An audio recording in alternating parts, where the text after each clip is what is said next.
আসসালামু আলাইকুম মুসলিম বন্ধুগণ। আমরা অনেকেই প্রতিনিয়ত এই ভুলটা করে থাকি।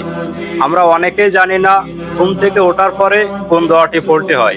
আসুন আজকে জেনে নেওয়া যাক ঘুম থেকে ওঠার পরে কোন দোয়াটি পড়তে হয়। ঘুম থেকে ওঠার পরে সর্বপ্রথম এই দোয়াটি পড়তে হয়। দোয়াটি হলো আলহামদুলিল্লাহ ইল্লাজি আইয়ানা বাদামা আমাতানা ওয়া ইলাইহিন নুসুর। এর বাংলা অনুবাদ হলো সকল প্রশংসা আল্লাহর জন্য, যিনি নিদ্রারূপ মৃত্যুর পর আমাদেরকে জীবিত করলেন, আর তাহারই নিকট সকলের পুনরুত্থান।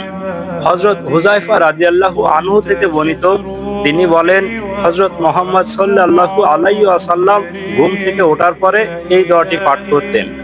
তো আমার প্রিয় মুসলিম ভাই বোনেরা, যারা এখন আমার চ্যানেলটি সাবস্ক্রাইব করেননি, তাদের কাছে অনুরোধ, আমার চ্যানেলটি সাবস্ক্রাইব করুন আর এই ভিডিওটা কপি লিংক শেয়ার দিতে ভুলবেন না।